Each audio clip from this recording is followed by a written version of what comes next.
नमस्कार, खास कार्यक्रम में आपका स्वागत है। मैं हूं विनोद कुमार। सियासत का म्यार इतना गिर जाएगा हमने कभी कल्पना भी नहीं की थी। दोनों तरफ से वार और पलटवार हो रहा है। लेकिन सोचिए, पंडित दीनदयाल उपाध्याय ने कहा था कि आप कड़ी से कड़ी निंदा सभ्य भाषा में कर सकते हो, लेकिन ये चुनाव है, चुनाव भी लोकसभा का चुनाव है, 2024 का चुनाव है, 18वीं लोकसभा को चुना जाना है। और इस सब के बीच में कहीं ना कहीं अब सियासत का म्यार इतना निचले स्तर पर आ गया है कि सोचना पड़ रहा है कि हम किस दिशा में, हमारी सियासत किस दिशा में जा रही है। भाजपा की बात करें तो भाजपा ने कहा है कि घुसपैठियों को और ज्यादा बच्चे वालों को ये आपकी संपत्ति, यानी कांग्रेस का आरोप लगा रहे हैं कि अगर वो सत्ता में आए तो ये घुसपैठियों को आपकी संपत्ति दे देंगे। उन्होंने कहा कि मेरी माताओं बहनों से आपका मंगलसूत्र को भी नहीं बचा पाएंगे, यानी माताओं बहनों से कहा कि आप अपना मंगलसूत्र भी नहीं बचा पाएंगे। आपकी मेहनत की गाड़ी कमाई ये कांग्रेस के लोग ले जाएंगे। वहीं दूसरी ओर कांग्रेस ने भी पलटवार किया कि बौखलाहट है, ये एक भाजपा की बौखलाहट है जो प्रधानमंत्री नरेंद्र मोदी के मुखारबिंद से निकल रही है। उन्होंने कहा कि मोदी जी के भाषण में बौखलाहट साफ नजर आ रही है। प्रथम चरण के नतीजे प्रथम चरण जो हुआ है उसके पोलिंग परसेंटेज से भारतीय जनता पार्टी के लोग घबराए हुए हैं। विस्तार से बताएंगे क्या क्या उन्होंने कहा, लेकिन पहले हम बताते हैं कि एक्चुअल में प्रधानमंत्री नरेंद्र मोदी ने अपने संबोधन में क्या कहा। थोड़ा कर दिनों जो लोग कांग्रेस छोड़कर के बाहर निकले हैं वे एक बात बड़ी गंभीरता से बताते हैं। वो सारे लोग कह रहे हैं कि कांग्रेस अब कांग्रेस नहीं रही है, अब कांग्रेस अर्बन नक्सलों के कब्जे में चली गई है, कांग्रेस अब वामपंथियों के चंगुल में फंसी हुई है। तो हमारे एक मित्र ने उनको पूछा कि आप ये कैसे कहते हैं, तो उन्होंने कहा उनका मैनिफेस्टो देख लीजिए, इस बार का कांग्रेस का मैनिफेस्टो देख लीजिए। कांग्रेस ने अपने मैनिफेस्टो में जो कहा है वो चिंताजनक है, गंभीर है, और ये माओवाद की सोच को धरती पर उतारने की उनकी कोशिश है। उन्होंने कहा है कि अगर कांग्रेस की सरकार बनेगी तो हरेक की प्रॉपर्टी का सर्वे किया जाएगा, हमारी बहनों के पास सोना कितना है उसकी जांच की जाएगी, उसका हिसाब लगाया जाएगा, हमारे आदिवासी परिवारों में चांदी होती है, सिल्वर कितना है उसका हिसाब लगाया जाएगा, सरकारी मुलाजिमों के पास कितना जगह है, क्या है, पैसे कहां है, नौकरी कहां है। तो दर्शकों, आपने देखा प्रधानमंत्री नरेंद्र मोदी ने किस तरीके से तंज भी कसा और सीधा सीधा प्रहार कांग्रेस पे किया है। उन्होंने कहा कि प्रॉपर्टी का सर्वे किया जाएगा, धन दौलत कितनी है, किस किस के पास, उसका सर्वे किया जाएगा। और उन्होंने चिंता जाहिर किया है, या फिर यूं कहा जाए कि उन्होंने कहा कि जो संपत्ति है आपकी वो घुसपैठियों को और जो ज्यादा बच्चे वालों हैं उनको दे दिया जाएगा। वहीं दूसरा आपको बताते चले कि कांग्रेस ने भी पलटवार किया है, लेकिन उससे पहले मैं बताते चलूं कि प्रधानमंत्री नरेंद्र मोदी जब 2014 में प्रचार कर रहे थे उन पर भी बहुत सारे संगीन आरोप लगाए थे। कातिल कहा गया था उनको, परिवारविहीन कहा गया था, और बहुत सारे ऐसे शब्दों का इस्तेमाल किया गया था जो मुझे लगता है कि शोभा नहीं देते थे। अल्टीमेटली उसका रास्ता इख्तियार करते हुए भाजपा ने भी कोई कसर नहीं छोड़ी और कोई ऐसे शब्द इस्तेमाल जो नहीं करने चाहिए सियासत में वो भी किए हैं। लेकिन पहले हम बताते हैं पवन खेड़ा जो चेयरमैन है मीडिया के कांग्रेस के, उन्होंने किस तरीके से इस पर पलटवार किया है वो हम आपको सुनाते हैं। क्या कहना है पवन खेड़ा का। देश के प्रधानमंत्री ने आज फिर झूठ बोला। एक चुनाव जीतने के लिए आप झूठ पे झूठ परोसते चले जाओगे जनता को। चलिए, आपकी गारंटियां झूठी, आपके जुमले झूठे, आपके वादे झूठे, अब देश को हिंदू मुसलमान के नाम पर आप झूठ परोस कर बांट रहे हैं। कांग्रेस के मैनिफेस्टो में कहीं भी, मैं ये चुनौती करता हूं प्रधानमंत्री को, कहीं मुसलमान या हिंदू कोई इस तरह का शब्द हो तो हमें बताएं और ये चुनौती स्वीकार करें, नहीं तो झूठ बोलना बंद करें। चलिए चर्चा करते हैं। मेरे एक्सट्रीम राइट में साहिल शर्मा कांग्रेस से ताल्लुक रखते हैं, कांग्रेस के प्रवक्ता हैं। साहिल जी, आपका स्वागत है। Sohit Sharma People's Democratic Party से वाबस्ता है, आपका भी स्वागत है। मनीष साहनी शिवसेना से ताल्लुक रखते हैं, आपका भी स्वागत है। अजय भारती फॉर्मर एमएलसी और बीजेपी के कद्दावर नेता हैं। अजय जी, आप बार बार कहते हैं कि जो मैनिफेस्टो है कांग्रेस का वो मुस्लिम लीग 1936 के उससे कंपेयर करते हैं, और दूसरी ओर पवन खेड़ा को आपने सुना, उन्होंने कहा कि एक भी हमारे मैनिफेस्टो में मुस्लिम शब्द होगा तो आप बता दीजिए, और आप झूठी बातें और झूठे वादे करना छोड़ दीजिए। विनोद जी नमस्कार और धन्यवाद, आपने अवसर दिया। पवन खेड़ा जी क्या कहते हैं उस पर तो मैं बहुत ज़्यादा चाहूँगा नहीं कि उस पर बोलें, लेकिन आप मैनिफेस्टो पढ़ लीजिए, और मैनिफेस्टो सिर्फ आइसोलेशन में मत पढ़िए, आप 2004 से लेकर 2013 तक की जो कर्तृत्व है उसको भी देख लीजिए। और मैनिफेस्टो में क्लियरली सिर्फ इतना नहीं लिखा है कि हम माइनॉरिटीज़, विशेषकर किस माइनॉरिटी का नाम डॉक्टर मनमोहन सिंह जी ने अपने इसमें ये किया, इसलिए जब वो कहते हैं कि हमने नाम नहीं लिया, लेकिन मैनिफेस्टो चीख चीख कर बोल रहा है हम क्या कहना चाहते हैं। आपको याद होगा कि अभी अभी अगर गवर्नर साहब ने उसको ब्लॉक नहीं किया होता तो कर्नाटका के अंदर Hindu religious institutions charitable endowment act पास किया, क्या कि हिंदू जो टेम्पल्स है, मंदिर है या आश्रम है, जो मठ है, उन पर जजिया जिसको हम कह सकते हैं, उन पर लेवी लगाई जाएगी 5%, 10%, और उसका यूज कैसे किया जाएगा वो एडवर्टीजमेंट में बता दिया। इसलिए आदरणीय प्रधानमंत्री जी जब कहते हैं तो वो कोई हवा में नहीं बात कहते हैं, वो कांग्रेस का पिछला रिकॉर्ड, उनके मैनिफेस्टो में कही कही बात, और उसमें से हां उन्होंने कवर किया है माइनॉरिटीज, और इसको डिफाइन 2013 में ही किया था, विशेषकर मुस्लिम्स। ये प्राइम मिनिस्टर जो उनके कैंडिडेट थे, प्राइम मिनिस्टर साहब थे उस वक्त के डॉक्टर मनमोहन सिंह जी ने, और वो चुनाव में नहीं कह रहे थे, वो एक पॉलिसी फोरम पर बोल रहे थे। इसलिए ये कहना कि हमने ऐसा नहीं किया, ये वो गलत बोल रहे हैं, इसलिए उनका चैलेंज बेमानी है। इतना ही नहीं, आदरणीय सोनिया गांधी जी द्वारा हेडेड जो नैक था, नेशनल एडवाइजरी काउंसिल, उन्होंने एक कम्युनल वायलेंस बिल का एक प्रारूप तैयार किया था। उस प्रारूप में ग्रुप्स की डेफिनेशन देख लीजिए, चीख चीख कर कहते हैं कि वो मेजॉरिटी कम्युनिटी को समाप्त करना चाहते हैं, किसी भी तरीके से उनको टारगेट करना चाहते हैं।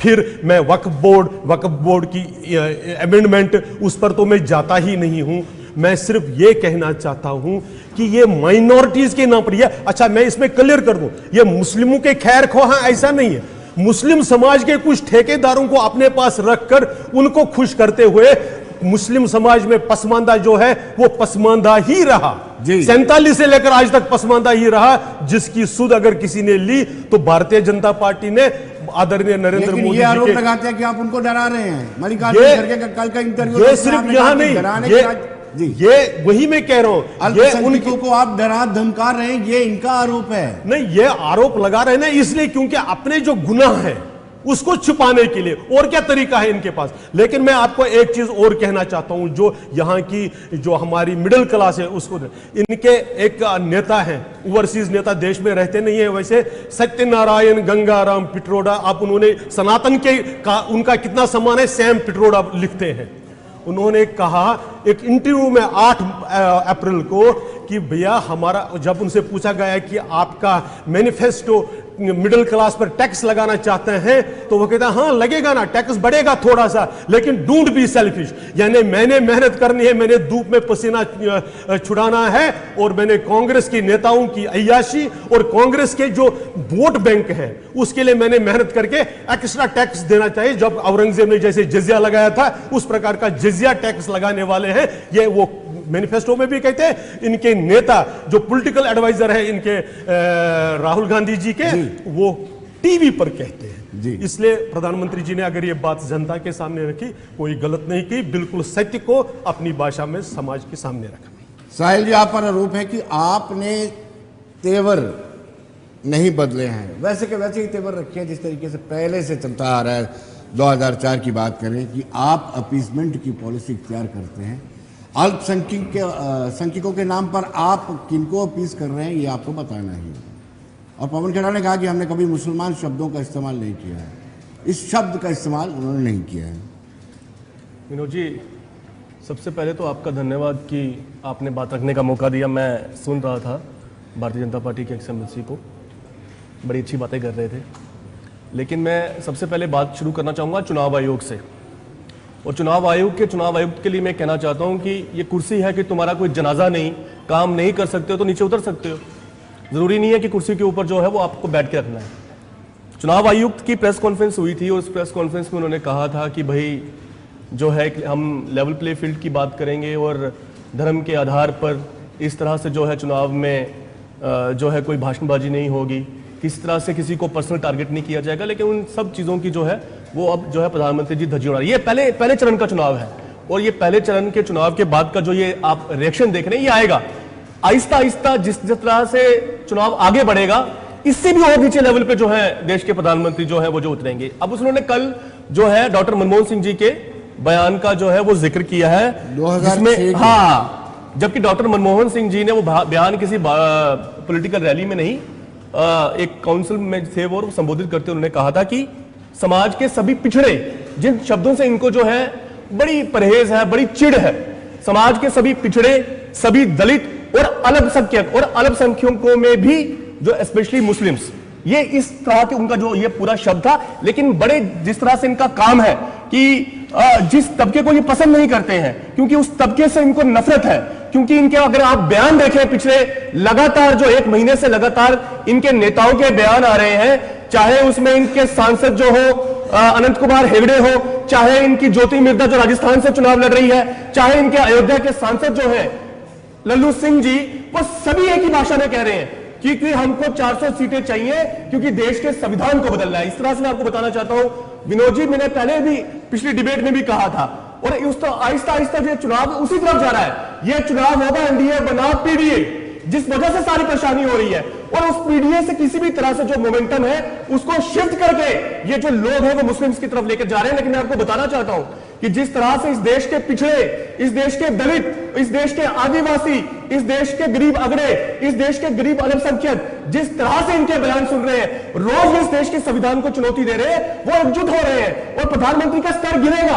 प्रधानमंत्री का स्तर इससे भी नीचे जाएगा और वो आने वाले समय में इससे भी जो है वो ज्यादा जो है वो खराब बयानबाजी करेंगे। अब मैं आता हूं जरा अपने घोषणा पत्र में। ठीक कहा पवन खेड़ा साहब ने, जब कुछ नहीं मिला तो देश के प्रधानमंत्री का जो है 10 साल का पुराना जो है वो इनको बयान याद आ गया। अरे बताइए कि आपने 10 साल में जो है वो क्या वादे किए थे और 10 साल में आप क्या देने वाले हैं। इनका घोषणा पत्र आया है, ये हमारे घोषणा पत्र की बात कर रहे हैं। मुस्लिम लीग तो इनको जरूर याद आएगी। मुस्लिम लीग क्यों याद नहीं आएगी? क्योंकि इसी देश में 1947 से पहले मुस्लिम लीग के सबसे बड़े जोड़ीदार कोई थे, उनके साथ सरकार का कोई हिस्सा था।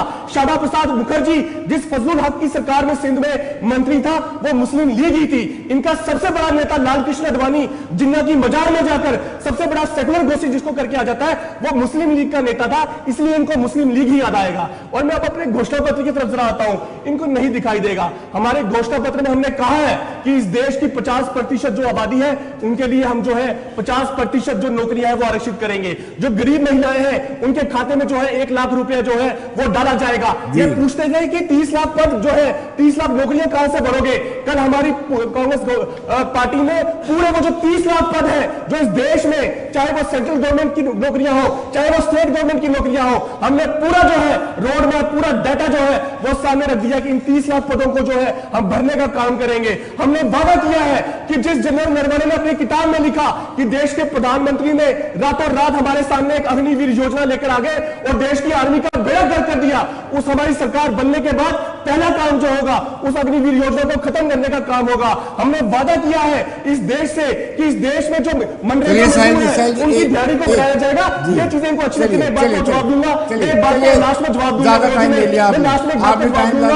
हमारे एमएलसी साहब ने कहा कि इन्होंने कर्नाटक में बिल लाए और जो है वो जो टैक्स लगाने की बात की। भैया तुम्हारी सरकार में जितने भी लिंगायतों के मठ थे, जब तुमने टैक्स बढ़ाया उन सब लोगों ने आकर प्रोटेस्ट किया। वो बातें आपको जो है वो नजर नहीं आती है, नजर जो आती है विपक्ष की बातें हैं। मुझे याद है जेपी नड्डा साहब गए, 1 महीना पहले वहां विस्फोट हुआ।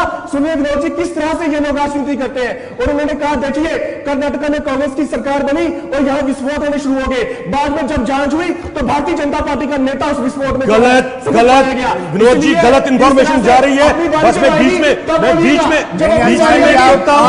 इंफॉर्मेशन को चेक करके कंफर्म करवा दीजिए। उनको राइट है रोकने का, उनको रोकने का राइट है।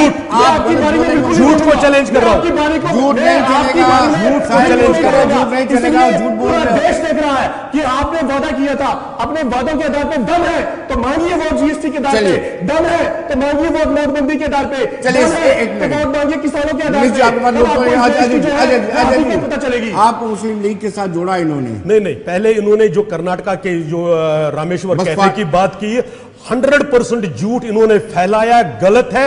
ये प्रूव करें कि भाजपा के नेता को फिर बोल रहे हैं बीच में, बाद में बात सुने।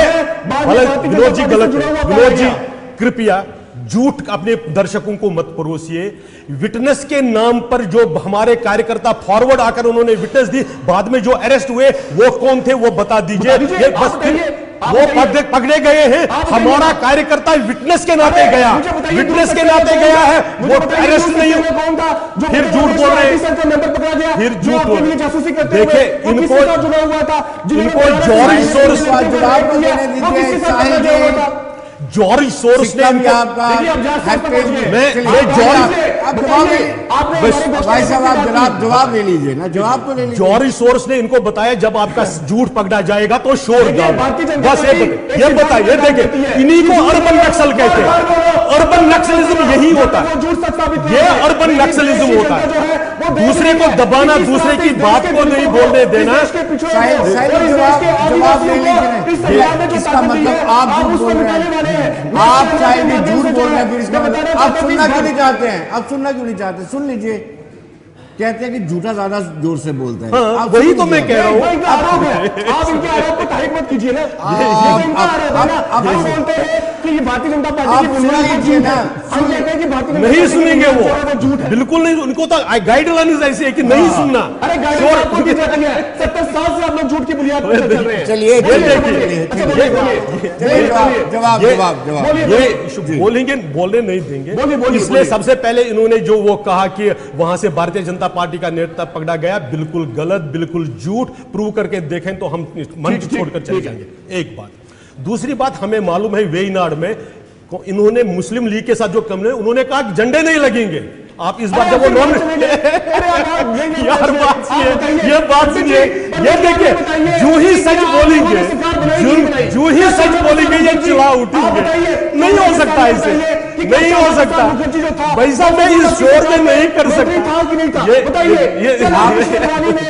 ये बताइए, सुन लीजिए, साइलिश सुनने में ये नॉमिनेशन इनके जो नेताजी नॉमिनेशन भरने गए वहां झंडे नहीं आए, क्यों? मुस्लिम लीग ने कंडीशन लगाई। ये वेयनाड करनाल की अभी की बात में बता रहा हूं। और ये बताइए, और अभी चौथे फेज में इलेक्शन है सर, हम अमेठी भी आ रहे हैं, हम अमेठी भी जीतेंगे। शोर करने से अगर झूठी बात सच होती तो दुनिया शोर डालती, वो ऐसे नहीं होता भाई साहब। तो मेरा एक ये कहना है कि झूठ बोलने से आवाम मिसलीड नहीं हो सकती। आपने जो लिख कर दिया है, आपने जो किया, और मैं सब फिर कह रहा हूं, इन्होंने prevention of criminal and targeted violence bill लाया था सोनिया जी के। सर क्या वो बिल लाया? बात सुनिए सर, वो क्या बिल लाया? बात सुनिए, क्या वो बिल लाया? कैसी बातें कर रहे हैं आप? गुमराह कैसे बातें कर रहा हूं? आपके फिर झूठ बोल रहे हैं, गलत कह रहे हैं। नैक का रिकमेंडेशन है और गवर्नमेंट का, खासकर उस इनके मंत्री कपिल सिब्बल ने कहा था we are committed to do this, और उसमें ग्रुप की डेफिनेशन पढ़ लीजिए। ग्रुप में जिस बात सुनने गलत कह रहे हैं आप झूठ बोल रहे हैं, आप झूठ बोल रहे हैं। जो बिल कभी आप पैदा नहीं हुआ था, ये आपकी सच्चाई है। आप अपनी नेता का अपमान कर रहे हैं। नेता जो है वो रोज संविधान को बदलने की बात कर रहे हैं। इसी को प्रधानमंत्री जी ने अर्बन नक्सलिज्म कहा, जो है यही अर्बन नक्सलिज्म है। चलिए आपको इसी को अर्बन नक्सलिज्म कहते हैं, इसी को अर्बन नक्सलिज्म कहते हैं। ईसीआई पर जो आरोप लगाया जा रहा है, यही अर्बन नक्सलिज्म है। बिल्कुल नहीं बोलने देंगे, ये बिल्कुल नहीं बोलने देंगे। झूठ बोल रहे हैं। साहिल जब ज्यादा हो गया है, अब ज्यादा हो गया, अब ज्यादा हो गया। Not at all. देखिए बस, आज इनको कैंडिडेट नहीं मिले। चलिए बस, क्या बात करते हैं? चलिए मनीष जी, एक बात बस छोड़ी, इन्होंने कैंडिडेट की बात की। जिस व्यक्ति को इन्होंने जम्मू में भारत जोड़ो इसमें यात्रा में जोड़ने नहीं दिया, फिर शोर कर रहे हैं, फिर शोर कर रहे हैं। ये गलत बात है, गलत तो आके कहने पर आपने सुनी फिर कर ले करके उसको डंडे पाया, आप दूसरों पर आरोप लगाते हो। क्या बात है, शर्म करो, शर्म करो, शर्म करो, शर्म करो।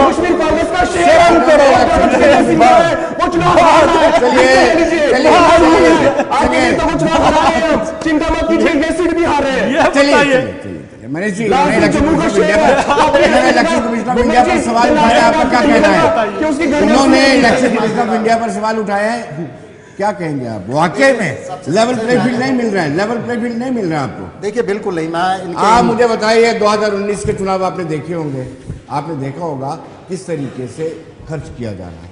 मैं पूरी पोल खोलता हूँ, बड़े बड़े बैनर क्या जजिया वसूली क्या है उसकी भी पोल खोलता हूँ, हिंदुत्व के पोल भी खोलता हूँ। मगर पहले कहते ना, दिल मिले ना मिले, जुबान तो कम से कम मीठी होनी चाहिए। पहले हम याद करते थे, जिन चुनावों की आप बात याद करवा रहे हैं उसके अंदर था कि सियासत में भी मोहब्बत हुआ करती थी। आज तो मोहब्बत में भी सियासत हो चुकी है। किस चीजों पर सियासत हो रही है? रंग पर, कपड़ों पर, खाने पीने पर, और उस पर भी जब दाव नहीं चले। पहला चरण जब पूरा का पूरा पता लग रहा है कि वॉश आउट हो चुका है, हमारे हक के अंदर नहीं है, बीजेपी के हक के अंदर नहीं है, लोगों ने ठान लिया है देश को बीजेपी मुक्त बनाने की, मोदी मुक्त बनाने के लिए, और अगले 6 चरण भी इसी दिशा के अंदर आगे बढ़ने वाले हैं। तो अब पैंतरा बदलना तो तय था, और वो प्रधानमंत्री जी ने साबित कर दिया बदलकर, कांग्रेस का घोषणा पत्र उठाकर। जो बात कर रहे हैं आज कर्नाटका की, मैं इनसे पूछना चाहता हूं, क्या अमरनाथ यात्रा पर जो आप पंजीकरण वसूली कर रहे हो वो जजिया कर नहीं है? वो भी जजिया कर है। उसको तो पहले बंद करो, फिर दूसरों पर आपने उंगली उठाना। आपने शिवसेना पर, वहां पर हिंदू को, हिंदू शब्द उनके जो है अपने गाने में से, जो उनका सॉन्ग है, उनका कैंपेन सॉन्ग है, उसमें से हटाने का जो है चुनाव आयोग ने नोटिस भेजा है। जय भवानी जय शिवाजी को हटाने का नोटिस भेजा है। किस बात का है हिंदुत्व होने का दावा करते हो आप? जी विनोद जी, सुना नहीं क्या कह रहे थे जी? नहीं, मैंने कहा वो इलेक्शन कमीशन ऑफ इंडिया ने कहा बीजेपी ने, देखिए किसके इशारे पर जो चार चीजें किसके इशारे पर काम कर रही हैं, किसकी बी टीम है, मुझे लगता है कि आपके दर्शकों को अब तो रट चुका होगा। हम बोलेंगे तो उनके कानों पर पहले ही आवाज आ जाएगी कि बीजेपी के इशारों पर ही तमाम काम जो है हो रहे हैं। आप बताइए किस तरह की राजनीति कर रहे हैं? पहले इन्होंने संकल्प पत्र से मुस्लिम लीग के साथ जोड़ दिया, अब उन्होंने संकल्प पत्र के अंदर फ्री एंड फेयर होने जा रहे हैं। क्या आपको लगता है फ्री एंड फेयर इलेक्शन हो रहे हैं? आपको पहला चरण तो देख ही लिया होगा आपने। देखो बात ऐसी है विनोद जी, जिस तरह से हमारे प्रधानमंत्री जनता में जो बातें रख रहे हैं, ये तो जनता को डराने की बातें कर रहे हैं। जिस हिसाब से 2014 से तारीख हमीद करा, 2000 पहले सुन लीजिए ना, पहले सुन लीजिए ना। जनता के सामने जाना हो तो अपनी बात रखो। अगर आप जनता के सामने दूसरों को डराओगे तो वो डर है, लोगों को डराने की बात है। जिस तरह से 2014 में 2 करोड़ नौकरियां देने की बात की थी, 15 लाख अकाउंट में देने की बात की थी, वो जुमला बन गया, वो जुमला बन गया। फिर 2019 में पुलवामा के शहीदों पे इन लोगों ने वोट मांगे। पुलवामा के शहीदों पे इन लोगों को शर्म कब आएगी? अब जो हालात फिर से ये डरा रही है, फिर लोगों को डरा रही है, फिर हिंदू मुस्लिम कर रहे हैं। इनसे जरा पूछिए कि बीजेपी की हुकूमत में आपने कितने मुस्लिमों को मंत्री बनाया अभी तक? आपने क्या हालात आप लोगों ने बनाए हुए हैं जो इस समय पूरे भारत में डर खौफ चल रहा है? जिस तरह से मणिपुर में हालात बने हैं, जिस तरह से हरियाणा में हालात बने हैं, हम ज्यादा दूर क्या जाना, इन्होंने भाई जम्मू कश्मीर में क्या हालात बनाए हैं, बेड़ा गर्क करके रख दिया है जम्मू कश्मीर का। ये कर्नाटका की बात लेकर चलते हैं कि मंदिरों में टैक्स लगा रहे हैं। अरे भाई, तो आप तो जम्मू में प्रॉपर्टी टैक्स लगाने जा रहे हैं, अमरनाथ यात्रा पर टैक्स, आप अमरनाथ पे टोल टैक्स। आप किस बेस से, कब तक आप धर्मों के नाम पर वोट मांगते रहोगे? कब तक जनता को मूर्ख बनाते रहोगे? कब तक आप लोग डराते रहोगे? शर्म आती है। कभी कांग्रेस को देखा, कभी पीडीपी को देखा, कभी शिवसेना को देखा, किसी ने भी जनता के आगे डर खौफ फैलाया नहीं। जनता के आगे गए तो वो बेरोजगारी का नाम लेकर गए, वो महंगाई का नाम लेकर गए, लेकिन आप लोग क्या लेकर जा रहे हैं? हिंदू मुस्लिम डर। ये कब तक चलता रहेगा? शर्म आती है इस मोदी साहब को, हमारे प्रधानमंत्री जी हैं, ये डर है, ये डर है, ये बहुत आगे बढ़ रही है, ये बहुत आगे बढ़ रही है, और हमें शर्म आती है। डर उस दिन लगा था जिस दिन आपके फाइनेंस मिनिस्टर तारिक हमीद करा ने ये कहा था ड्यूल करेंसी चलेगी। अरे विनोद जी, एक मेरी बात सुनो, डर उस वक्त आप लगा मेरी था, बात सुनो। जम्मू कश्मीर अरे के ड्यूल आवाम को। करेंसी क्या है? देश को बढ़ाना है, और देश को बढ़ाना है, देश को बढ़ाना, देश को आगे लेके जाना, उसके लिए सभी अपने तरीके से चलाते हैं। अगर आप इसको देशद्रोही लेके चलोगे ये तो गलत बात है। आप इसको देशद्रोही लेके चलोगे ये तो गलत बात है। ये चीजें हैं, मैं आपको याद करा रहा था। अरे अरे विनोद जी, अब मैं एक बात कहता हूँ, ये लोग वो हैं जो इनके साथ चलेंगे वो देशभक्त, जो इनके साथ नहीं चलेंगे वो देशद्रोही। ये इनका ये पहले पोलराइजेशन का आरोप लग रहा है, पोलराइजेशन का आरोप लग रहा है कि मैं छोटी सी दो नहीं, जब कोई नेता इसी इंडी अलायंस का कहता है कि हम शक्ति से लड़ना है, हमें भारत माता की जय से लड़ना है, बकवास कर रहे हैं। बेरोजगारी पे जवाब दो, महंगाई पे जवाब दो, और कुछ कपड़ों पे टैक्स लगाते हो, पनीर पे टैक्स लगाते हो, दूध पे टैक्स लगाते हो, मेरे ऊपर हर चीज पे टैक्स लगाते हो। क्वेश्चन मार के इस तरह के राउडी बिहेवियर अगर यहाँ चलेगा, क्या आपकी दोस्ती है, लेकिन कांग्रेस ने भी आपको प्रोटेक्ट नहीं किया, ना एक सीट दिलवा पाई। लेकिन ठीक, आपकी लॉयल्टी पर मैं सलाम करता हूँ। ये अलग बात है कि कांग्रेस देखो, ने आपको ना क्लियर करूंगी नहीं, मैं यही कह रहा हूं कि अगर आप इस शोर को नहीं रोक सकते, मैं निकल जाता हूं, मैं साइड में बैठता हूं, आप इन्हीं को कहने दीजिए, कोई दिक्कत नहीं है, क्योंकि अर्बन नक्सलिज्म के बीच में हूं तो मैं इस तरह से नहीं रख सकता। विरोध करता एक बात हम बीच में बोलेंगे, बीच में है, हम कहेंगे कि हम मुस्लिम लीग के समर्थकों के बीच में, फिर बीच में बोलेंगे, मेरी रिक्वेस्ट है, ये आप कह रहे हैं कि लोगों के पास सामने जाने, बात नहीं करने देंगे। क्या हो गया? ये अर्बन नक्सलिज्म क्या हो गया? अपने आप इस तरह की शब्दों का प्रयोग मत कीजिए। चलिए। मैं पहले शिवसेना के प्रतिनिधि से पूछना चाहता हूँ, पालघर तो ये भूल ही गए, उनमें साधुओं को क्या करा जाए? कश्मीर में ये कब ज्वाइंट यूपी में भी बहुत बीच में बोले, अरे फिर बीच में बोलेंगे, बात उठाएंगे, मैं जब आप डाटा पे करेंगे आपको डाटा कर दिया जाएगा। पालघर में क्या हुआ सबको पता है, कितने लोगों को वहां सस्पेंड कर दिया, सब कुछ पता। फिर आपको मौका दिया। यूपी के अंदर जो हाथ बताइए क्या किया, बच्ची को जो है उसकी लाश को जला दिया गया, डालकर उस पर रिफ्लेक्शन है विनोद जी, ये आप पर रिफ्लेक्शन है। मैं इसमें आप जब जवाब नहीं दे पाते तो विनोद जी के ऊपर आ जाते हैं। बताइए ना, आपको टाइम मिलेगा, आप अपना कंट्राडिक्ट कीजिएगा। नहीं बोलने देंगे, वो मुझे पक्का करना चाहते हैं, व्हाट इज द रीजन? झूठ नहीं बोलने देंगे। ठीक है, तो इसलिए इनको बताना पड़ेगा कि ये श्रीनगर में कब रैली कर रहे हैं, क्योंकि इनका इंडिया अलायंस है ना। एक बात आपका भी फिर बोलेंगे, डाटा व्यूअर्स को डाटा तो लाने दीजिए ना। ठीक, अरे लोग आपको हमारा अलायंस याद रखते हैं, अपना पीडीपी के अलायंस भूल जाते हैं। आप साथ में ये भी बताइए कि हमने भी 2.5 साल पीडीपी के साथ सरकार चलाई है, ये बताइए, इसके बाद आगे चलिए। आपको मौका मिलेगा। नहीं सुनेंगे ना वो पीडीपी के साहिबान को, मुझे लगता है कि वो इल इन्फॉर्म्ड है। इनको भी उमर अब्दुल्ला साहब ने बी टीम कहा है, अब इनको तय करना है कि वो क्या है। उनको कल ही उनके स्टेटमेंट है, मैं अपनी तरफ से नहीं कह रहा हूं, लेकिन मैं फिर कह रहा हूं कि जब हम मेजॉरिटी कम्युनिटी को डेमोनाइज करने वाली बात करते हैं, तब वो स्टेटमेंट याद आते हैं। वो प्रधानमंत्री जी ने शुरू नहीं किया कि हम शक्ति के साथ, हिंदू मजहब में, हिंदू धर्म में एक शक्ति कॉन्सेप्ट है, हमें उसके खिलाफ लड़ना है। वो कहते हैं कि आप भारत माता की जय करते हो, हमने इनको खदेड़ना है। तो प्रॉब्लम कहां पर है वो क्लियर है। प्रॉब्लम यहां पर है जब ये साउथ और नॉर्थ को, इनका एक एमपी कहता है कि साउथ को अलग कंट्री होना चाहिए, और ये इनकी हिम्मत नहीं होती है उसको कंडेम करने की। इसलिए जब प्रधानमंत्री जी बोलते हैं, वो इनकी डिविसिव पॉलिटिक्स को, विभाजनकारी पॉलिटिक्स को बोलते हैं। एक छोटी सी बात करके अपनी बात को इस दौर में समाप्त करूंगा कि आज रे राम जन्मभूमि को बोलते हैं जी, ये प्रधानमंत्री का कार्यक्रम था। 1951 में जब सोमनाथ का उद्घाटन हुआ था, तब किसका कार्यक्रम था? आपने तब भी बॉयकॉट किया, आपने तब भी विरोध किया, क्योंकि आप शुरू से सनातन विरोधी है। जो लोग कहते हैं कि हम सनातन को उखाड़ फेंकेंगे, हमने इसको समाप्त करना है, आप उनके समर्थन में खड़े रहते हैं। इसलिए जब आप पर यह बात कही जाती है लोगों को कि भाई आप सनातन विरोधी है, आपका चिल्लाना जायज नहीं है। आप राम को काल्पनिक कहते हैं, ये जब बात लोगों को कही जाती है, ये वास्तविकता है, क्योंकि आपने ऐसे बोला है, आपने ऐसे एफिडेविट कोर्ट में दिए हैं। इसलिए इसी बात को आप लोगों के सामने रखें। देखिए, जय शक्ति पर तो बात करते हैं, मगर जय भवानी पर ये कुछ नहीं बोलेंगे। कम से कम ये भी बता दीजिए, जो महाराष्ट्र के अंदर चुनाव आयोग ने जो नोटिस भेजा है बीजेपी के इशारे पर कि जय भवानी का नारा चुनावों में नहीं लगाने दिया जाएगा, जबकि गृह मंत्री, माननीय गृह मंत्री जी बजरंग बली के नाम पर बटन दबाते हैं, उस पर कोई कार्रवाई नहीं होती। प्रधानमंत्री जी रंगों से जो है दूसरे को पहचान लेते हैं, उस पर कोई कार्रवाई नहीं होती। खाने पर उंगलियां खड़ी की जाती हैं, कोई कार्रवाई नहीं होती। अरे ये चुनाव के अंदर बात कर रहे हैं कि सोना बांट दिया जाएगा, चांदी बांट दी जाएगी। नोटबंदी किसने की थी? जो कहते हैं ना दिल की बातें वो निकल कर आ जाती हैं। शायद माननीय प्रधानमंत्री जी के दिल में है कि अगर मैं दोबारा सत्ता में आऊंगा, वैसे तो आने वाले नहीं है। पहले चरण में ही जो 102 सीटें थी उसमें इनका 400 सीटों का गुब्बारा जो है फट चुका है। अगर आने वाले नहीं है तो इतनी घबराहट क्यों है? पसीने क्यों? कोई घबराहट नहीं है। घबराहट तो ये पैदा कर रहे हैं। आप किनके बयान पर डिबेट कर रहे हो? प्रधानमंत्री जी के।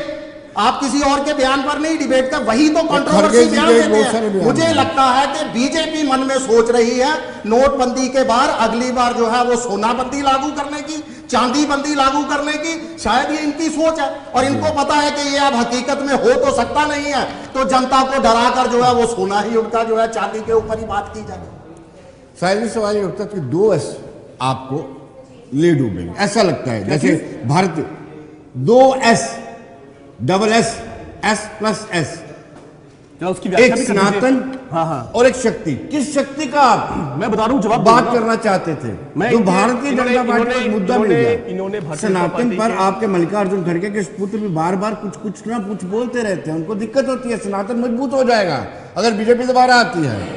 देखिए विनोद जी, मैं इनके 3-4 बात, आपकी बात का भी जवाब दूंगा। इन्होंने 3-4 बातें, इन्होंने शक्ति की बात की, इन्होंने साउथ इंडिया की बात की, इन्होंने सनातन विरोधियों की बात की। देखिए तो ट्रिपल S हो गया। देखिए सुनिए, साउथ भी हो गया, शक्ति भी होगी, सनातन भी हो गया। विनोद जी, मैं देखिए मैं फिर अपनी बात वहीं से शुरुआत में करूंगा कि प्रधानमंत्री और भारतीय जनता पार्टी के पास मुद्दों की कमी है।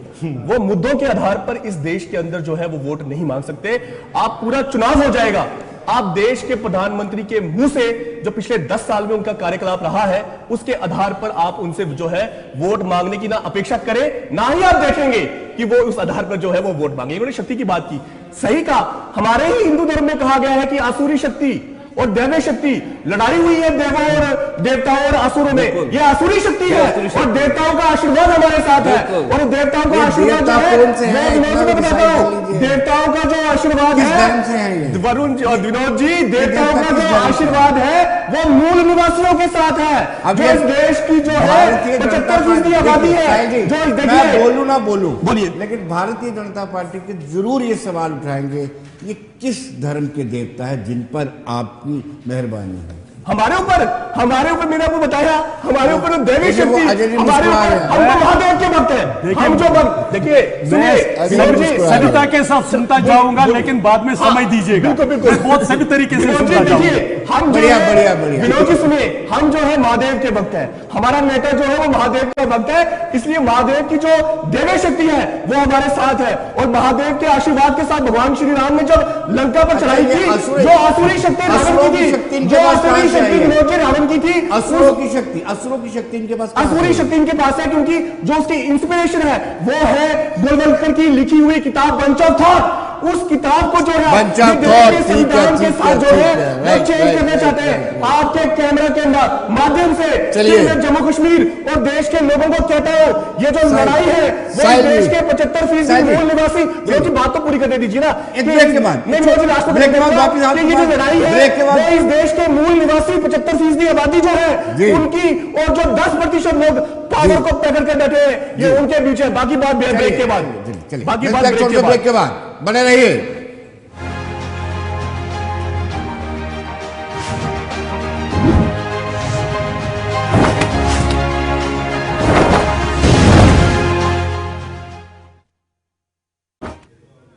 ब्रेक के बाद एक मरतबा फिर स्वागत है। और मुझे लगता है साहिल जी की बात अधूरी रह गई थी, आप कंप्लीट कीजिए। हाँ विनोद जी, देखिए मैं बात कर रहा था कि देवी शक्ति और आसुरी शक्ति का जो उन्होंने बात की थी, वो आसुरी शक्ति जो ये आसुरों के साथ खड़े हैं और हम जो है देवी शक्ति के रूप में जो है।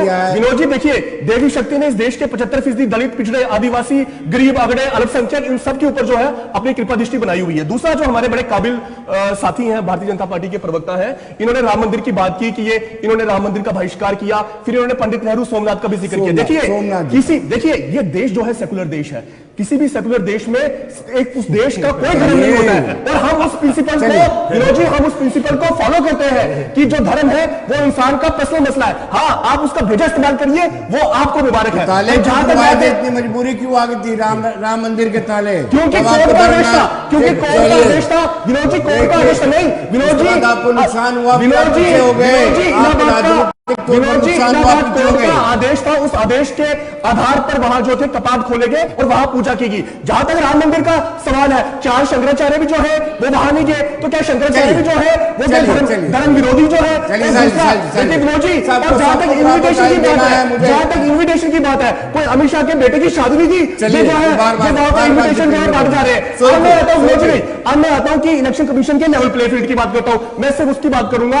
देखिए यहाँ पे 2019 में जो भारतीय जनता पार्टी का कैंडिडेट था जुगल किशोर शर्मा, उसने यहां अपना एफिडेविट फाइल किया और उसने कहा कि 31 करोड़ की लायबिलिटी और अपना आईटीआर जो भरता है उसमें अपनी इनकम शो करता है 12 लाख रुपया, और 2024 में जो एफिडेविट फाइल करता है उसमें वो लायबिलिटी गायब हो जाती है। तो भैया बताइए, हमने कंप्लेन की, वकील ने कंप्लेन की, और किस इलेक्शन लेवल प्ले फील्ड की बात हो रही है? हमारे 4 जून को सबका हिसाब होगा, सबका हिसाब करेंगे, चाहे चुनाव आयोग हो, चाहे चुनाव आयोग हो, चाहे एडमिनिस्ट्रेशन हो। ये जो सत्ता है ये कभी किसी के परमानेंट नहीं रहती, कोई इंतकाल की हुई जमीन नहीं है, ये कच्ची गडोरी है जो वक्त आने पर टूट जाती है। सोच जी, आपने घोषणा पत्र जारी, अच्छा अजय जी, सोच जी, आप पर उठता हूँ। नहीं, अभी क्या हुआ कि ये आसुरी देवी शक्ति की बात ये जो कर रहे हैं, ये देश की जनता समझती है। जब इन्होंने अमेरिकन को कहा कि हमारे यहाँ हिंदू टेरर मसला है, पाकिस्तानी टेरर मसला नहीं है, मौका मिलेगा। एक बात। दूसरी बात, मालिनी अवस्थी जी का इंटरव्यू टीवी पर है कि सिर्फ इसलिए कि राम अयोध्या में पैदा हुए उनको गाना गाने से दूरदर्शन पर मना किया गया। आप देवी शक्ति की बात कर रहे हैं, आप असुरी शक्ति की बात कर रहे हैं, आप ये कह रहे हैं कि जो मुंबई में ब्लास्ट हुए ये पाकिस्तान ने नहीं कर, पाकिस्तान कहता है हमने करवाया, ये कहते हैं कि नहीं नहीं आपने नहीं करवाया, हमारे यहाँ अपनी पॉलिटिकल मजबूरी है, हम इसको बीजेपी और आरएसएस पर दोष आरोपण करेंगे। ये इनका देवी और आसुरी शक्ति की परिभाषा है। और ये सारा जानता है कि 3 पीस के ऊपर जनेऊ डालने से आप हिंदू नहीं होते हैं, हिंदू मान्यताओं से होते हैं। आपके कोर्ट में केस है, यहां पर ही हाई कोर्ट में, वैष्णो देवी की पैसे से इफ्तियार पार्टी करना सेक्युलरिज्म है, लेकिन होली मिलन करना, हिंदू कोई फेस्टिवल मनाना, वो कम्युनलिज्म है। ये सेक्युलरिज्म है जो लोगों ने समझा है और इसीलिए इनको अखाड़ फेंका है। अब 4 जून का इंतजार करिए। दिक्कत क्या है? 2019 में भी आपको विश्वास था कि आपने सत्ता बदल दी, क्या हुआ? 4 जून को देखेंगे, दिक्कत कहां है? सोहेब जी को समय नहीं मिला है, मैंने अपने एक लाइन का रिप्लाई है कि ठीक है, हमारे भाई ने कहा 4 जून की बात की, एक लाइन का रिप्लाई कि 4 जून को रिजल्ट जो आएगा वो आएगा।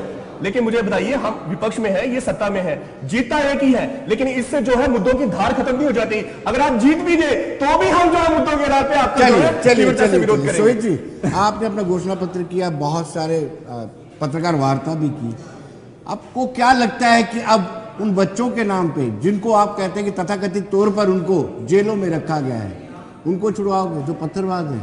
क्या फिर दोबारा से आप पत्थरबाजी करोगे?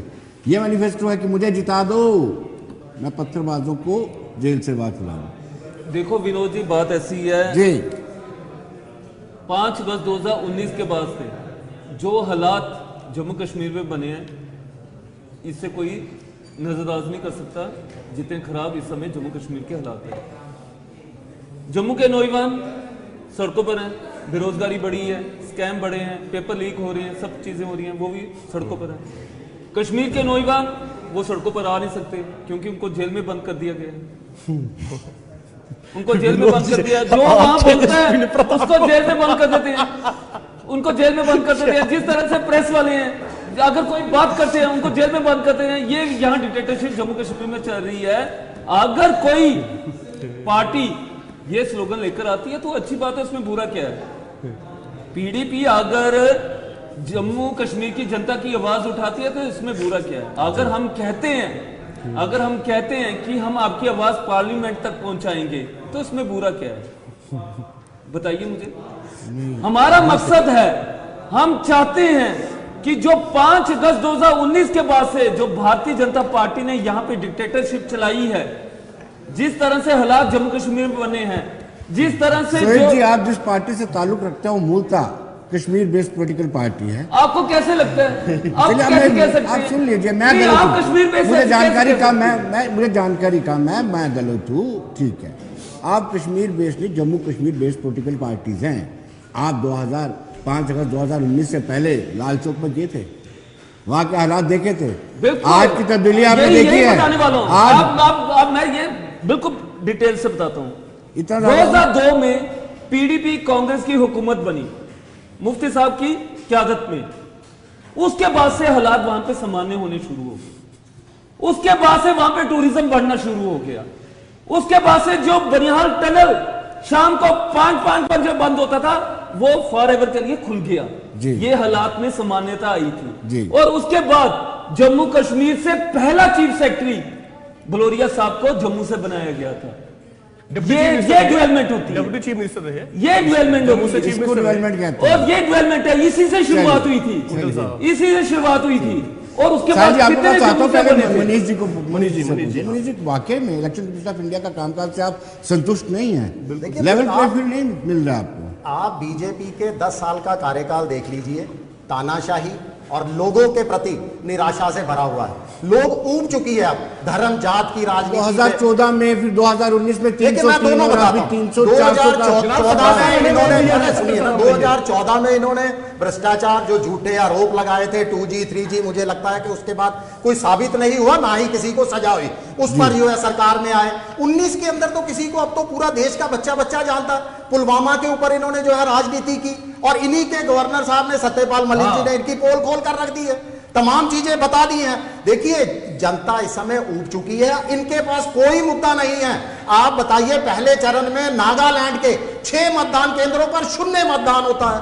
राजपूत इनसे नाराज हैं, जाट समुदाय इनसे नाराज है। विभाजनकारी हम है, मुझे आप बोलने दीजिए, विभाजनकारी अभी तो हम आप है। कह रहे थे, अभी बस तो आप आपके कह ध्यान रहे थे, में ला रहा दूसरों हूं। को बोलने दीजिए। अभी तो आप मूल निवासी देखिए, आम लोग, सब लोग नाराज हैं। अब ये करे तो क्या करे? अब मुझे लगता है कि इन्होंने अपना पैंतरा बदला है। वो पैंतरा क्या बदला है? अब एक बार फिर जोरदार तानाशाही होगी चुनाव आयोग के माध्यम से उन नेताओं को, जैसे कि शिवसेना पर कर रहे हैं। कैंपेन सॉन्ग में से हिंदुत्व का दावा करने वाले, देश की सबसे बड़ी हिंदू पार्टी होने का दावा करने वाले, और इस पर बयान देने को तैयार नहीं है कि जय भवानी के नारे से इनको क्या दिक्कत है। नहीं बताएंगे इस पर कुछ भी। दूसरों के ऊपर उंगली उठाकर जो है जजिया कर की बात करने वाले नहीं बताएंगे कि अमरनाथ अजय यात्रा भारती जी क्या बोलेंगे वो मैं बता देता हूं। अजय जी बोलेंगे, ये prerogative election commission of India का है। इलेक्शन अरे आप सुन लीजिए जी। पहले तो ये जय भवानी पर बात कर लीजिएगा प्लीज। और अमरनाथ यात्रा के जजिया आप पर ऐसा करें ना, बताइए। गला दबा दीजिए, ऐसा गला दबा दीजिए, ऐसा कर दीजिए ना, गला दबा दीजिए, ऐसा कर दीजिए, तब तो आपका ये कर दीजिए। अब आप बोल दीजिए, ऐसा कर दीजिए। आप ऐसे क्यों कर रहे हो? अब आपसे बंद कर दीजिए। मैं आपसे जीत नहीं सकता। बहुत सारे गांव हैं राजस्थान में भी, हरियाणा में भी, जहां बीजेपी के लोगों को दौड़ाकर भगाया जा रहा है। और ये देश कब होगा, इसको देर नहीं लगेगी। आप देखते हैं ना कि जब एम्प्टी वेसल्स होते हैं ज्यादा शोर करती हैं, इसलिए मैं चुप रह सकता हूं, मेरे को कोई दिक्कत नहीं है। जिस पार्टी के फाउंडर प्रेसिडेंट ने यह कहा था कि कांग्रेस के पास जाने से मैं दुकान को बंद करना चाहूंगा, वो हिंदुत्व की बात करते हैं। मैं इसके आगे कुछ बोल ही नहीं सकता। बस बोलिए, मैं मुझे पूरा करने दीजिए। विनोद जी गलत बात है, विनोद जी गलत बात। अगर ये नहीं, मैं सचमुच में निकल जाऊंगा। जवाब देने का मौका दिए। आप पीडीपी के मित्र बहुत इल इन्फॉर्म्ड है, उनको मतलब मैं आई ओनली से मतलब ईश्वर इन पर कृपा करो। इनकी महबूबा जी कहते कि हम 2019 से पहले की हालत वापस लाएंगे। क्या करेंगे? रेडियो जो जम्मू में ऑल इंडिया रेडियो स्टेशन है, उसका रेडियो कश्मीर जम्मू नाम होगा। हमारे यहां पर क्या होगा? वाल्मीकि फिर सिर्फ खातों का काम करते, बोलने नहीं देंगे, नहीं बोलने देंगे। फिर एक बार आप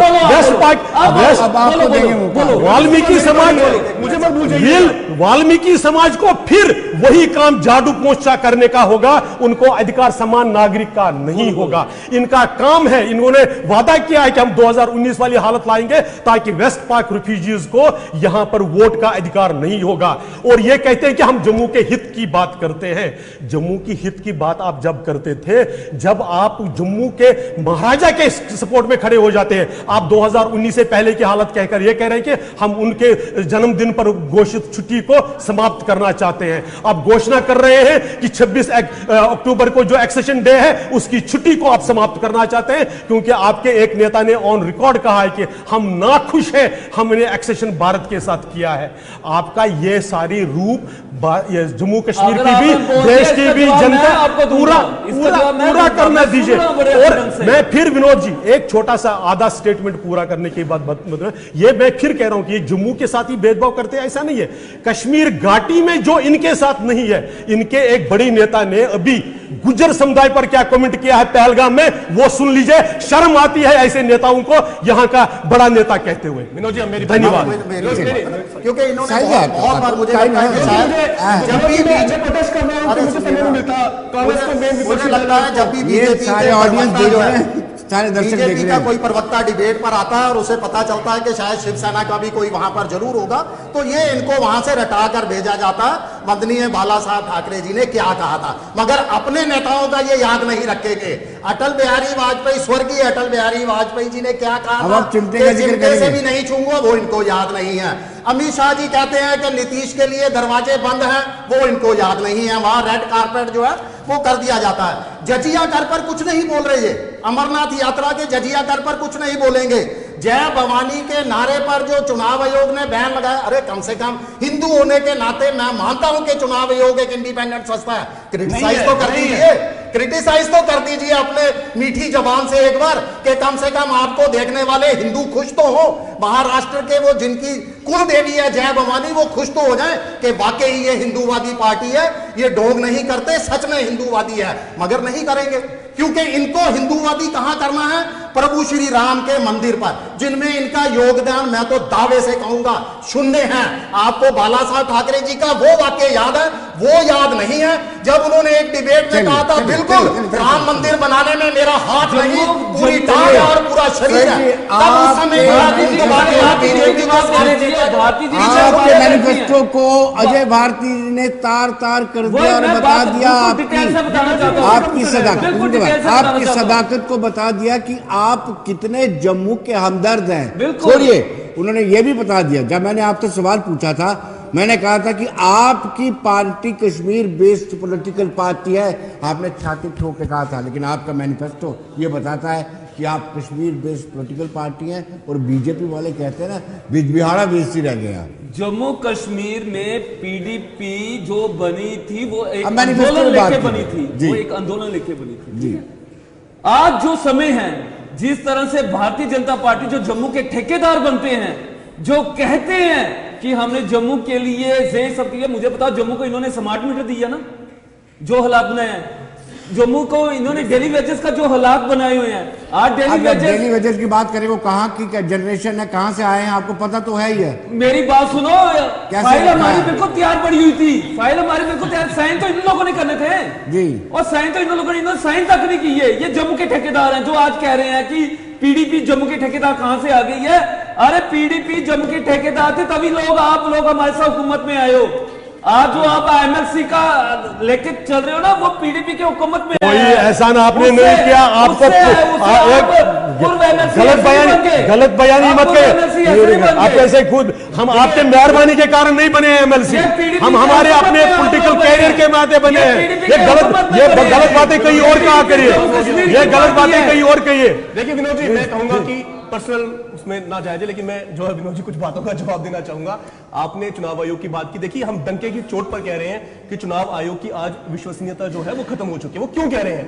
आखिर ऐसी क्या जो थी जल्दबाजी थी कि भाई जो चुनाव आयुक्त को चुनने वाली कमेटी थी उससे चीफ जस्टिस ऑफ इंडिया को बाहर कर दिया गया। जिस दिन चीफ जस्टिस ऑफ इंडिया को वहां से बाहर किया गया, पूरे देश के लोगों ने समझ लिया कि चुनाव में बड़े लेवल पे जो है धांधली होगी। एक बार आपने सवाल किया, विनोद जी आपने सवाल किया, इन्होंने कहा हमारे जो भारतीय जनता पार्टी के शिवसेना को लेकर कि ये उनके साथ चले गए। भैया पूरी दुनिया ने क्या, पूरी दुनिया ने, पूरे जम्मू कश्मीर ने देखा कि जब 2014 के विधानसभा चुनाव से पहले प्रधानमंत्री जी यहां आए और डंके की चोट पे किश्तवाड़ की रैली में खड़े होकर कहा कि बाप बेटी चोर है, उसी बाप बेटी को आपने साथ लेकर जो है सरकार बनाई। तब आप लोगों को जो है वो इन अपने जो ऊंचे मानदंड है उनका जो है वो नहीं पता चला। जिस अजीत पवार के ऊपर जो है सबसे बड़े भ्रष्टाचारी होने का आप लोग आरोप लगा रहे थे, एक दिन पहले उसी को अपने बगल में बिठाकर उप मुख्यमंत्री बना दिया। जिस हेमंत विश्व शर्मा को, और सबसे बड़ी विडंबना देखिए, इसी साल की शुरुआत में संसद के अंदर खड़े होकर निशिकांत दुबे, इनका झारखंड का सांसद है, उसने कहा कि आदर्श सोसाइटी घोटाला जो है उसका इंसाफ होगा, और अशोक चौहान उसका सबसे बड़ा आरोपी है। विनोद जी, मैं परसों की जो मैंने वीडियो देखी, मेरा दिल जो था वो खून के आंसू रोया कि 2014 में जब प्रधानमंत्री जी के नांदेड़ में, क्योंकि नांदेड़ से अशोक चौहान आते हैं, तो नांदेड़ में खड़े होकर कहा कि अशोक चौहान को अंदर ठोकेंगे।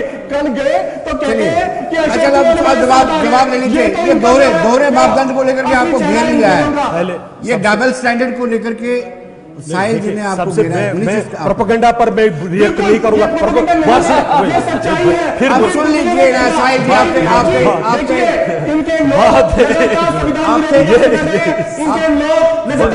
सुनने की आदत डालिए, आप सुनने अल्पसंख्यक डरे हुए कि ये देश का संविधान जो है देश की 75% आबादी को जो अधिकार देता है, भारतीय जनता पार्टी मैं कहूंगा साहिल, अपनी टीम से कहूंगा कि साहिल जी की आवाज म्यूट कर दी जाए, साहिल जी की आवाज म्यूट कर दी जाए, साहिल जी की आवाज म्यूट कर दी जाए। यस, साहिल जी की आवाज म्यूट कर दी। अब आप बोलिए। इन्होंने साहिल जी डेकोरम को फॉलो नहीं करते हैं, इनकी आवाज म्यूट कर दी जाए। आप बोलिए, इनकी आवाज नहीं जाएगी, सिर्फ आपकी आवाज जाएगी। चुनाव आयोग के सिलेक्शन के बारे में इन्होंने कहा, चुनाव आयोग के सिलेक्शन के बारे में इन्होंने कहा सुप्रीम कोर्ट का वर्डिक्ट पढ़ लीजिए। सुप्रीम कोर्ट ने कहा था जब तक आप कानून नहीं लाते, यह अधिकार पार्लियामेंट का होता है कि वो कानून लाए। इसलिए भारतीय जनता पार्टी ने अपने कॉन्स्टिट्यूशनल ड्यूटी के का निर्वहन करते हुए वो कानून लाया, जिसमें से एक कमेटी बनाई गई जिसमें लीडर ऑफ अपोजिशन भी है। लीडर ऑफ अपोजिशन ने आपकी आवाज कोई सुन नहीं पा रहा है, आपकी आवाज कोई सुन नहीं पा रहा है, आप जिसको फॉलो नहीं करते हो, आपकी आवाज कोई सुन नहीं पा रहा है। आप जो मर्जी कर लीजिए। No no not at all, ये ठीक नहीं है, ये तरीका आपका ठीक नहीं है। और ये भाई साहिल जी, ये तरीका आपका बिल्कुल ठीक नहीं है, आपका तरीका है नो नॉट एट ऑल। चलिए, तो इसलिए भारतीय जनता पार्टी ने सुप्रीम कोर्ट द्वारा निर्देशित जो आदेश था कि आप कानून लाइए, उस कानून के अंतर्गत हमने कानून लाया और लीडर ऑफ अपोजिशन उस कमेटी में है। एक बात।